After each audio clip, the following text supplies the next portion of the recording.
안녕하세요. GP직입니다. 오늘은 휴대폰 카메라로 어, 사진을 찍는 방법에 대해서 한번 알아볼 텐데요.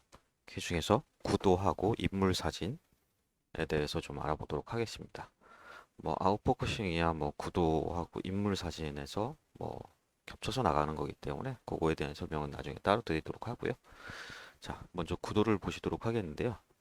구도는 이전에 제가 다른 영상에서도 설명을 해놓은 게 있어서 그 구도를 한번 봐주시면 될 것 같고요. 자, 일단 여기 있는 거 먼저 설명을 드릴게요. 가볍게. 자, 여기 이제 보시면 구도 첫 번째 요게 정사각형 구도인데요. 요거는 인물 촬영을 하거나 음식이라든지 이런 메인이 되는 피사체를 한 가운데 놓고 촬영하기에 좋은 구도이기 때문에 제가 정사각형 구도를 하나 그려놓은 거고요. 그리고 두 번째로 이제 수직 수평을 맞추고 보통 가운데에다가 많이 피사체를 두죠. 이런 구도도 이제 기본적으로 많이 사용하는 구도고, 그리고 세 번째로 요 구도는 많이 보셨죠. 요거는 우리가 이제 3분할 화면이라고 해갖고 여기 보시면 요 라인하고 여기 그리고 여기 이렇게 꼭지점이 되는 네 군데를 기준으로 해갖고 이쪽에다가 피사체를 두면 좀 더 예쁜 모양이 나온다 해서 이런 구도를 잡고 있고요. 그리고 또 이렇게 수평을 봤을 때는 이렇게 수평이 되는 지점이 이제 3분의 1 지점, 뭐 지평선이든 수평선이든 뭔가가 있겠죠. 그리고 뭐 산일 수도 있는 거고, 뭐 이렇게 여기 산이 이렇게 쫙 이렇게 올라간다라고 하면 예, 요 라인을 3분의 2 지점에 약간 맞춘다든지 아니면 3분의 1 지점에 맞춘다든지 아무튼 수평선과 지평선 이런 부분들이 될 수도 있고요. 그리고 이렇게 나누면 이제 수직선이 뭐 이렇게 되겠죠. 수직으로 나누는 선인데 어느 부분에 맞추느냐에 따라서 느낌이 또 달라지니까 이런 것들을 신경 써서 찍어주시면 되고요. 이거 외에도 굉장히 어려운 뭐 구도들이 되게 많아요. 뭐 이렇게 원형으로 돼갖고 뭐 기하학으로 원형이 점점 줄어들어서 뭐 이렇게 막 빙글빙글 돌아가고 막 저는 그런 걸 잘 모르겠어 갖고요. 그냥 저는 그건 포기하도록 하겠습니다. 그리고 우리가 그렇게까지 사진을 찍지는 않을 거라고 저는 생각을 하거든요. 그래서 일단 그거는 나중에 기회가 되면 여기서 더 발전을 할 거면 한번 해보시고요. 저는 요 정도까지만 알아도 우리가 사회생활을 하면서 아니면 이렇게 핸드폰을 들고 다니면서 사진을 찍는데 거의 문제가 없이 다 찍을 수 있을 거라고 봐요. 그리고 요 구도 안에서 웬만한 건 다 나온다라고 보셔도 될 것 같아요. 뭐 삼각형 구도, 사각형 구도, 뭐 예를 들어서 삼각형 구도는 이렇게 삼각형을 그리면 되는 거고, 그죠? 예, 여기서 정삼각형이 될 수도 있는 거고, 뭐 3분의 2점이 올라온 삼각형이 될 수도 있는 거고, 이러니까 이런 거에 대해서는 그냥 신경 안 쓰셔도 될 것 같고요. 그리고 기본 구도에 대해서 가볍게 좀 보여드릴게요. 이게 지금 요거는 이제 세로 모드긴 한데 만약에 이제 요걸 이렇게 해서 잘라낸다라고 하면 또 느낌이 좀 다르겠죠? 예. 아니면 지금 요거는 약간 이렇게 넓혀서 하면 이게 이제 정사각형 모드. 예. 원래 이제 정사각형 모드를 찾고 싶었는데 이게 나와 있는 게 정사각형으로 되어 있는 게 거의 없더라고요. 그래서 일단은 뭐 세로 모드로 되어 있는 사진을 한번 갖고 와봤고요. 그 다음이 오른쪽에 수직에 맞춰서 오른쪽에 수직에 맞춰서 쪽을 날려버리고 이런 구도를 잡았죠. 자, 오른쪽에 수직을 맞춰서 잡았으니까 이번엔 왼쪽에 맞춰 있는 어떤 느낌인지 아시겠죠?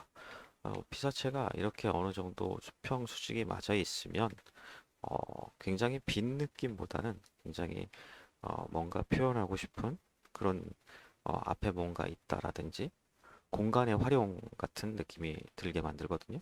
그래서 이런 구도를 잡으시면 기본적으로 잡으시면 좋고요. 자, 요거는 이제 가운데 정 가운데 맞춰놓은 구도죠. 뭐 물론 이거는 이제 좀 저기가 연출을 했기 때문에 이렇게 막 빨간색에 이렇게 해서 여기에 집중이 되는 그런 것도 있지만 사실 이게 가운데 있음으로 해서 다른 부분보다는 이 사람이 굉장히 돋보이게 연출을 한 것도 있습니다. 이런 식으로 구도를 맞추는 거기 때문에 구도에 대해서는 이렇게 가볍게 보고 이전에 제가 구도 설명해 놓은 것들 혹시 관심 있으시면 그거 한번 더 보시면 될 것 같아요. 자, 그러면 이제 오늘은 본격적으로 인물 사진에 대해서 한번 알아보도록 할게요. 자, 인물 사진으로 넘어와서 자, 첫 번째로 인물 사진을 찍는데 가장 중요한 것 중에 하나가 피사체를 사랑하라. 피사체를 사랑하라는 어떤 의미냐면 일단 먼저 내용을 좀 읽어드릴게요. 항상 피사체를 관찰하고 기본적인 것을 알아보고 한시도 눈을 떼지 마라. 그리고 행복한 기분을 선물하라. 이게 어떤 의미냐면 피사체를 관찰하고 알아보고 눈을 떼지 않는다라는 건 예를 들어 드릴게요. 내가 내 아이를 찍는다거나 내 와이프 아니면 내 사랑하는 사람, 내 가족들 누군가를 이렇게 찍는다라고 했을 때 어떤 때 가장 잘 찍힐까요? 그 사람이 행복하고 즐겁고 좋을 때겠죠. 그러면 그거는 내가 그 사람의 기분이나 이런 것들을 늘 알고 있어야 돼요. 저 사람이 지금은 어떤 기분일 거다. 어떻게 해주면 기분이 좋아질 거야. 어떻게 해주면 기분이 안 좋을 거야. 이런 것들을 알고 있어야 돼요. 이런 걸 알고 있어야 되는데 만약에 이런 걸 모른다 그러면 사진 찍을 때 조금 힘들겠죠. 그래서 사진을 찍을 때는 항상 그 피사체의 기분과 행동과 그걸 알고 있는 게 가장 좋아요. 그런데 이런 경우가 있겠죠. 가족이나 내 주변의 사람이라면 그래도 좀 난데, 잘 모르는 사람이나 그냥 친구인데 자주 안 보는 친구 내지는 자주 보더라도 항상 저 친구가 뭘 하는지 잘 모르는 경우 있을 수 있죠. 그런 경우에는 저 맨 밑에 행복한 기분을 선사하라. 이게 가장 큰 의미가 있을 것 같은데요. 그 사람이 어떤 행동을 했을 때 뭐 하는지를 잘 모르기 때문에 실제로 사진을 찍을 때는 그 사람의 기분을 좋게 만들어줘야 돼요. 물론 잘 아는 사람도 행복한 기분을 만들어줘야 되는데 그게 아니라 좀 잘 모르는 사람, 처음 본 사람도 계속 행복한 기분을 만들어줘야 돼요. 이거는 대단히 어떤 기술을 요하는 건 아니고 아주 가볍게 말씀하시면 돼요. 너 잘했어. 지금 잘하고 있네. 그래. 너 되게 예뻐. 너 지금 진짜 잘 나왔어. 어우, 뷰티풀. 세상에나. 너 같은 사람이 어딨어. 이야, 너 정말 예쁘다. 너 정말 멋있다. 라고 계속 얘기를 해주는 거예요. 그러면 본인이 처음엔 아이 저게 이러다가도 나중에는 그래 오늘은 내가 좀 잘 나오나? 이렇게 생각을 하면서 기분이 굉장히 좋아지거든요. 그러면 사진을 찍는데 조금 더 즐겁게 사진을 찍을 수 있고 행복한 표정을 낼 수가 있고 작가가 원하는 표정에 대해서 얘기를 하면 최대한 거기에 맞춰서 하려고 노력을 하다 보면 그런 표정들이 나오거든요. 그래서 이런 행복한 기분을 선사하는 것 굉장히 중요하다라는 거 항상 요건 머릿속에 넣어놓고 있으시면 될 것 같고요. 그리고 이제 두 번째로 넘어갈게요. 인물 사진의 두 번째, 빛을 잘 활용하라. 이거는 무슨 말이냐면, 우리는 항상 빛과 함께 살아가죠. 물론 밤에 어두울 때도 있습니다만, 밤에 어두울 때는 달빛과 함께 살아가고 있는 거예요. 그렇죠? 해와 달과 빛과 함께 살아가고 있습니다. 그래서 그 빛을 어떻게 활용하느냐에 따라서 사람이 보여지는 게 완전 달라요. 일단 여기에서는 순광, 사광, 측광, 역광 이게 이제 기본적으로 이제 여기 이제 그림에 보시면 피사체가 있고 정면에서 비치는 건 순광이라고 하고요. 옆에서 비치는 건 사광이라고 하고요. 아, 약간 대각선이죠. 대각선에서 비치는 건 사광이라고 하고요. 옆에서 비치는 건 측광이라고 해요. 그리고 뒤에서 비치는 건 역광이라고 합니다. 자, 요거에 대해서는 가볍게 한번 보시도록 할게요. 자, 이게 이제 순광이고요. 앞에서 조명이 비치고 그 상태로 이제 찍었던 사진, 요게 순광이고요. 자, 요게 이제 사광입니다. 저 사진에 대해서는 저기 조금 죄송하지만 제가 아무리 찾아도 멀쩡한 사진을 그러니까 일반적인 사진을 찾을 수가 없어서 요거는 뭐 그래도 괜찮지 않을까 싶어서 가져온 사진이니까 오해는 하지 마시고요.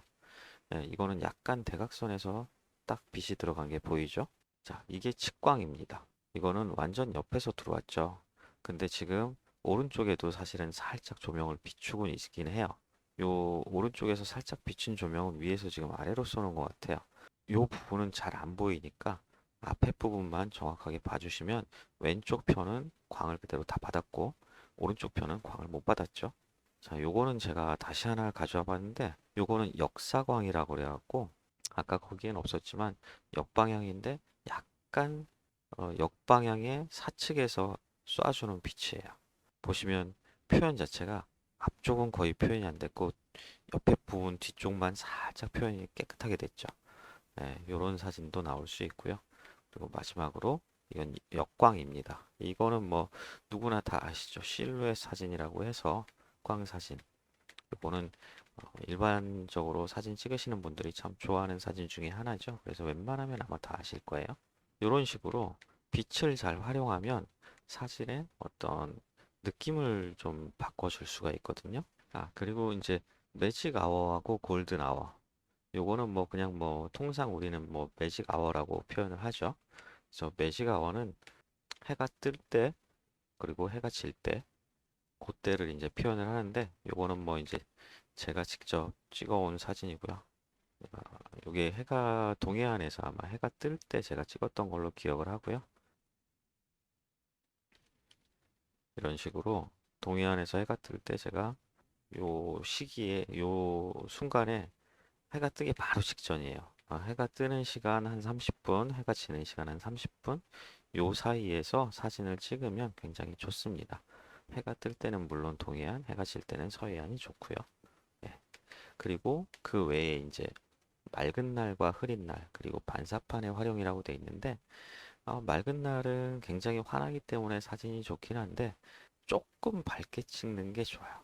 왜냐면 맑은 날은 얼굴이든 어디든 이렇게 나와 있는 모든 것들이 표현이 다 그대로 되기 때문에 굉장히 미세한 것 하나하나까지 다 보여지거든요. 그래서 맑은 날은 조금 밝게 찍는 게 좋고, 흐린 날도 조금 뭐 밝은 게 좋긴 한데, 흐린 날은 그래도 평균적으로 내가 원래 찍는 것보다 한 스탑 정도 올려도 흐린 날의 광은 이렇게 확산된 광이기 때문에 좀 더 부드러운 느낌을 주기 때문에 맑은 날보다는 오히려 조금 더 표현을 부드럽게 바꿔준다. 우리는 보통 맑은 날이 표현이 제일 잘 된다라고 알고 있죠.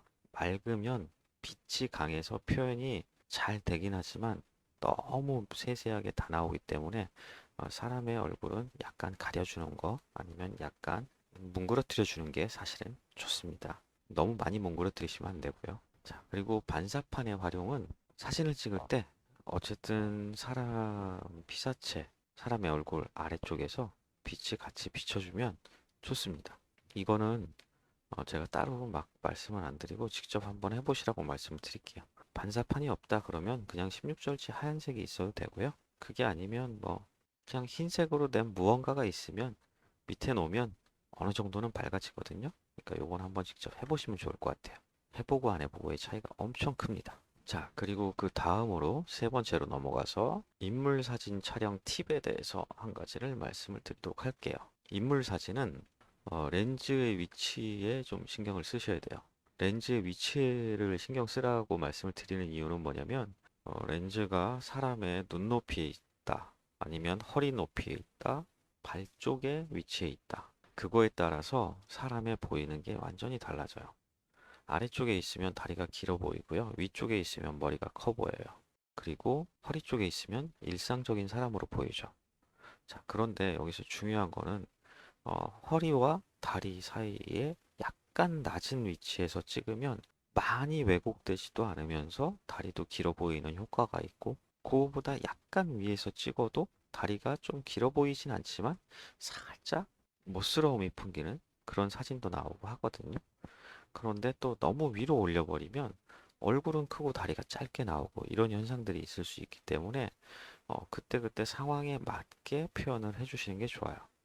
그래서 렌즈가 어디에 있는지 항상 신경을 쓰고 사진을 찍으시는 게 좋습니다. 두 번째, 관절은 자르지 마라. 이거는 어떤 의미냐면 사진을 찍을 때 그 사람이 이렇게 서 있거나 움직이거나 할 때도 마찬가지지만 그 관절 부위가 있어요. 근데 그 관절 부위는 되도록이면 자르지 않는 것이 좋습니다. 사람을 어쩔 수 없이 자르는 경우가 생기겠죠. 자, 그래서 일단은 관절 부위를 자르지 마라가 어떤 의미인지 좀 보여드릴게요. 자, 이게 전신 사진이에요. 자, 길을 걸어가고 있는 어떤 아저씨가 있습니다. 전신 사진입니다. 자, 자, 요게 발목을 자른 사진이에요. 한쪽 발이 살짝 들려 있긴 하지만 발목이 딱 잘리니까는 뭔가 느낌이 좀 그래요. 그쵸? 그리고 자, 무릎을 잘랐어요. 양쪽 무릎을 잘리니까 되게 불편해요. 사진을 봤을 때 그냥 불편해요. 자, 그래서 무릎에서 이제 또 올라가서 손목을 잘라볼게요. 손목을 잘랐더니 손목도 불편해요. 그죠? 희한하게 손목하고 골반이 잘렸는데 뭔가가 이상해요. 참, 이게 뭐라고 말로 표현하기도 힘든데. 그죠? 자, 이번에 팔꿈치를 잘랐어요. 그래도 그나마 다른 관절들에 비해서 팔꿈치는 조금 낫긴 해요. 그죠? 왜냐하면 팔꿈치 부분은 가슴 있는 쪽에 어떤 관절이나 이런 부분들이 별로 없기 때문에 살짝 가슴이 더 크고 배, 가슴 여기가 더 크기 때문에 팔꿈치가 살짝 잘려도 좀 묻어가는 그런 느낌이 있거든요. 그래서 여기까지는 그래도 괜찮아요. 그런데 마지막으로 목을 잘랐어요. 아, 이거는 진짜 봐줄 수가 없는, 이건 사진이라고 할 수가 없어요. 그래서 사진을 항상 이렇게 자르기를 하거나 하실 때면 요 위치, 만약에 자를 거면 무릎과 발목의 중간쯤 되는 위치, 그리고 허벅지 부분, 그리고 허리 윗부분 쪽으로 이런 식으로 자르시는 게 좋아요. 그리고 너무 세세하게 많이 자르는 건 좋지 않습니다. 자, 그래서 관절은 자르지 말라고 말씀을 드리는 거고요. 여기 이제 연출을 잘하자라고 해놨죠. 이게 어떤 의미냐면 사진을 찍을 때는 연출을 굉장히 잘해야 돼요. 연출을 왜 잘해야 되냐면 사진은 전부 진실이 아니라 거짓에 가까워요. 제가 이렇게 말씀을 드리면 반발하시는 분들도 있을 텐데 이건 제 의견이니까 그냥 알아주시고요. 사진은 거의 거짓에 가깝습니다. 그래서 연출이 생명이에요. 그래서 어떻게 하냐면 처음에 사진을 찍으러 가실 때 누군가 피사체가 되는 아니면 모델분이 있으시잖아요. 그러면 그분한테 미리 사진을 출력을 하던 아니면 좋아하는 사진을 저장을 해갖고 하든 나는 이렇게 찍었으면 좋겠어. 이런 표정이었으면 좋겠어 하는 것들을 미리 선택을 해갖고 가시는 거예요. 그래서 이렇게 좀 취해줘봐 라고 말씀을 하시는 게 좋아요. 자, 포즈에 대해서, 연출에 대해서 한번 볼게요. 자, 이렇게 지금 여자분이 포즈를 취하고 있죠. 예, 이런 것들을 미리 다 뽑아 가시는 거예요. 이런 식으로. 난 이런 자세가 좋아. 이렇게 옆으로 봐줘. 기대줘. 이렇게 앉아 있었으면 좋겠어. 이런 표정이면 좋겠어. 앞으로 가다가 뒤를 돌아봤으면 좋겠어. 실루엣으로 찍을 거니까 이런 표정, 이런 자세를 한번 취해줘봐. 이런 식으로 연출할 수 있는 표정, 자세 이런 것들을 미리 다 세팅을 하고 선택을 해서 가져가갖고 당사자한테 보여주고 이렇게 좀 해줬으면 좋겠어 라고 하시면 조금 더 좋은 사진을 찍을 수가 있어요. 자, 그리고 아웃포커싱인데 아웃포커싱은 제가 좀 이따 다시 설명을 해드리고요. 요 밑에 조금 더 밝게는 아까 앞에서 설명했던 부분인데 사진을 사람은 평상시 얼굴보다 조금 더 밝게 한 스탑 정도 밝게 기본 사진을 다 자동으로 놓은 상태에서 셔터 스피드를 하나 더 조금 느리게 놓는다든지 ISO를 하나 올린다든지 되도록이면 셔터 스피드를 움직이는 게 좋습니다. 그래서 셔터 스피드를 조금 느리게 놔서 얼굴이 한 스탑 정도 아니 반 스탑이라도 밝아져서 얼굴이 좀 더 환한 느낌이 나면 사람이 좀 더 예쁜 모습으로 찍히거든요. 그래서 조금 더 밝게 찍으면 사람은 조금 더 예쁘게 나온다. 찍을 때는 많이 예뻐졌다라고 말씀을 해주셔야 되고요. 그죠? 그리고 이제 마지막으로 아웃포커싱에 대해서 한번 보도록 할게요. 아웃포커싱은 이제 일단은 이건 촬영 팁이기도 하고 제가 아웃포커싱 사진 좀 이따 다시 보여드릴 건데 자, 팁을 먼저 알려드릴게요. 조리개는 최대 개방을 해주셔야 돼요. 자, 그런데 휴대폰 카메라는 어때요? 네, 휴대폰은 그냥 기본이 최대 개방이에요. 그러니까 휴대폰 카메라는 아웃포커싱이 잘 돼요. 자, 그리고 이제 셔터 스피드는 되도록이면 빠르게 하는 게 오히려 아웃포커싱을 하는데 조금 더 효과를 준다. 그리고 ISO는 그냥 분위기에 맞게 약간 환하게 하거나 어둡게 하거나 그 정도만 조절을 하시면 되고요. 굳이 그냥 ISO는 자동으로 놓고 조절 안 하셔도 된다라고 보셔도 될 것 같습니다. 그리고 렌즈는 되도록 망원을 쓰시면 좋은데 줌으로 당겨서 쭉 당겨서 쓰시면 좋은데 지금 요 렌즈 부분은 휴대폰 카메라보다는 DSLR 쪽에 좀 가까워서 휴대폰에서는 굳이 망원이 아니어도 상관이 없어요. 그리고 휴대폰에서는 아시다시피 프로 모드에서 초점 영역을 바꿔서 좀 AF 있죠? AF하고 MF 거기서 MF로 놓고 최대한 가깝게 촬영을 하시면 좋은데 휴대폰 카메라로 제가 해봤을 때 너무 가까이에서 하면 얼굴만 커지고 아웃포커싱은 엄청 잘 되긴 하는데 얼굴이 진짜 대빵 크게 나와요.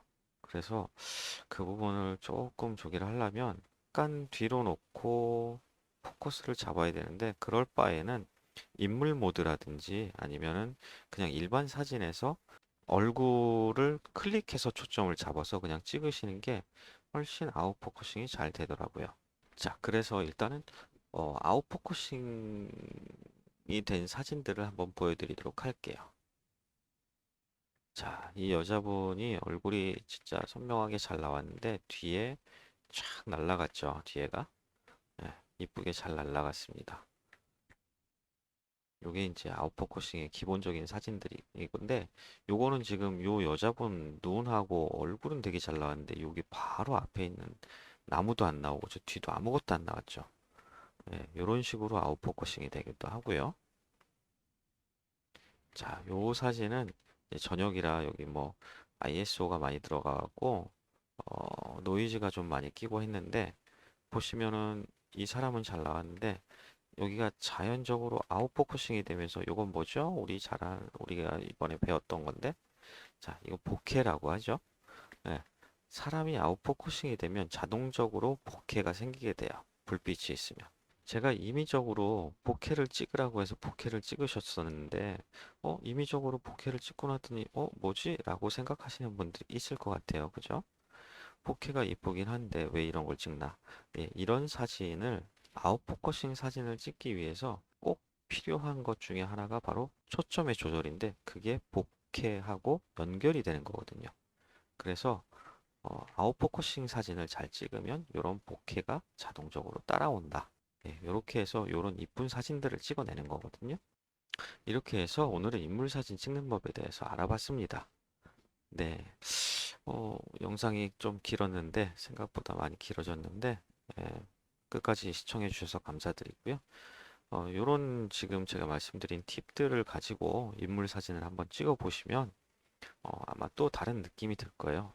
일단 가장 중요한 것보다 렌즈를 깨끗하게 닦고 피사체를 어디에서 찍을지 렌즈의 위치를 정하고 어떻게 찍을지 어디에서 자를지 어떤 포즈를 취할지 그리고 아웃포커싱이 되면 사람들은 좋아한다. 아웃포커싱이 되는데 왜 좋아하냐? 사람들이 늘 보지 못하는 것이기 때문에 인간의 눈으로 볼 수 없는 게 많기 때문에 사람들은 거기에 빠질 수밖에 없습니다. 그러니까 이런 것들, 이런 팁들만 좀 정리해서 사진을 하나하나 한번 찍어 보시면 조금 더 인물 사진이 좀 더 예쁜 사진들이 나올 거예요.